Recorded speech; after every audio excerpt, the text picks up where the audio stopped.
Hello, this is a short video number 16, part of the Heart to Soul inspirational series of YouTube videos.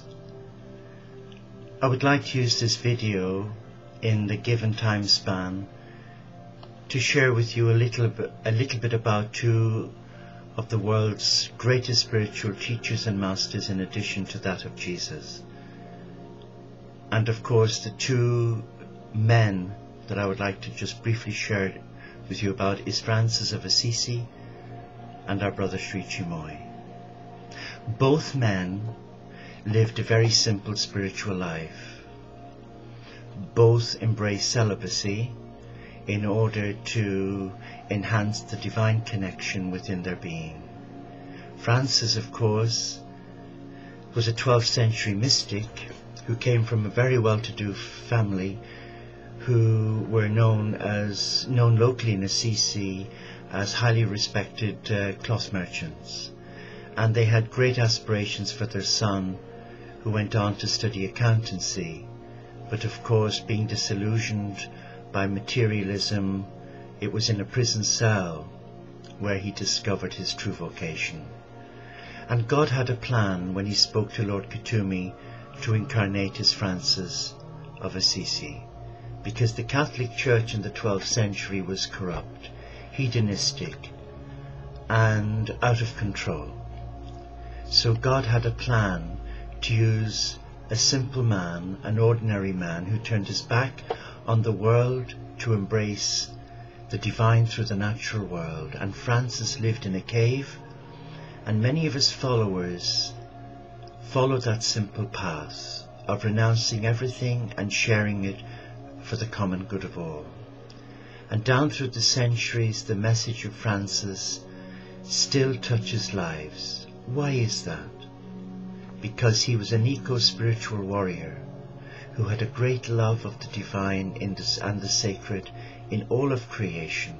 And many of you are familiar, no doubt, with pictures of Francis with animals, especially the birds. Yes, he had a great love for animals, and they had a great love for him. And Lord Kutumi, I believe, also incarnated as another great teacher in the 21st century, known as Ghosh, or Goze, was the youngest of 7 children, born in Shakpura village in East Bengal, now Bangladesh. The person I'm talking about is a man called Sri Chinmoy. He lost his father to illness in 43 and his mother a few months later. In 1944, the 12-year-old Ghosh joined his brothers and sisters at the Sri Aurobindo ashram in Pondicherry, French India, where his eldest brothers Hride and Gita had already established a presence. There he spent the next 20 years in spiritual practice, including meditation, study in Bengali and English literature. Sri Chinmoy claimed that within only a few months of arriving at the ashram, he had achieved the spiritual state of God realization.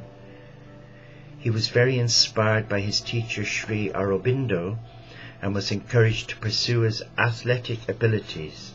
He dreamed, of course, of being an Olympic champion, and according to him, he spent many hours in deep meditation. Yes, he was born in 1931, but sadly died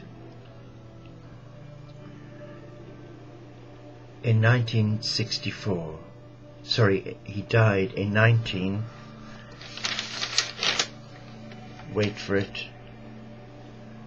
in 2007. So that would have made him 76 years old, and he had a myocardial infarction or a heart attack. But in 1964, he emigrated to New York.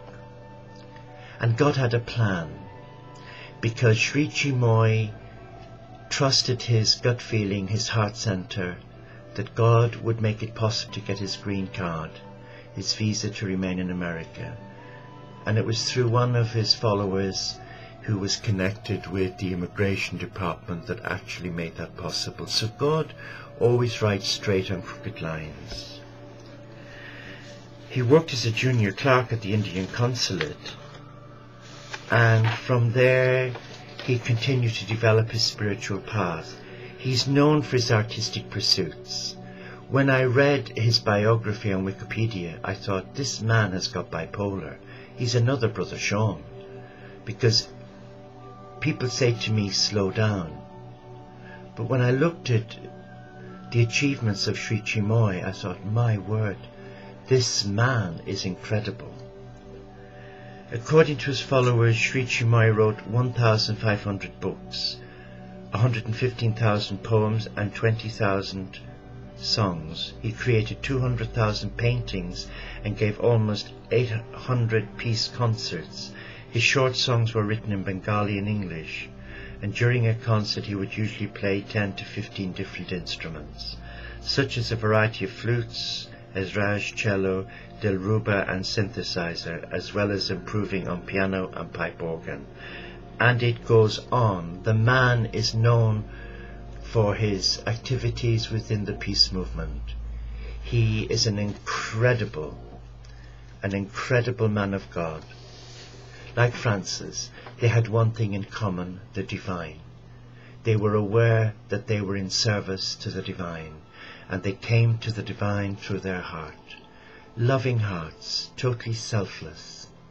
And yes, like myself, we encounter other people who are threatened by the light we hold, and they try to discredit us, as two of my brothers did me on the internet, calling me all sorts of names and accusing me of sexual deviations which were untrue. And I know Sri Chinmoy, one of his followers who was a musician, claimed that he was vindictive. Whether that's true or not is irrelevant, but he certainly paid the price for his discipleship, where several of his followers accused him of sexual impropriety, as happened to Francis, as happened to me. If you honor your heart and follow the light, often you will meet the enemy or the dark night of the soul, where those who oppose the light of God's love in you will do their utmost to discredit you. You can tell by looking into the eyes of the two men, Francis and Sri Chinmoy, that their love of the sacred is humbling. And they pose a challenge for you and I today, because both men sing from the same hymn sheet. They both love their God, though they call him different names. But they both embraced the source, the supreme being, a loving Father, Mother God, through love, through surrender of the heart, and by living a simple lifestyle, usually celibate and vegetarian. And they connected with their God every day through prayer and meditation. And they demonstrated the integrity of their love of the source of God through how they carried out their daily lives, and the activities of their life touched many lives. So clearly the two men are part of the same soul group, both peacemakers, kingdom builders, uniting hearts to embrace God through the heart. And today, within the Teo community, we are trying to emulate the vision of Francis, to come to our God through the natural world as sacred, to embrace Mother Earth, to become peacemakers, kingdom builders, to adopt a simple lifestyle, to become a people of prayer, to embrace all faiths and none, not to become exclusive and all-inclusive. Yes, to become inclusive, but not exclusive. But what happens with so many gurus and teachers, the disciples often become threatened, as happened in the Franciscan order. Various individuals came on board and they upstaged Francis, and upon his death they tried to discredit his rule of life. St. Clare, one of his great followers who set up the Poor Clares, she came under attack from the hierarchy within the church to alter the simple rule of life. Such is the price we pay, but let us follow their heart, their example. We have a lot to learn from both men.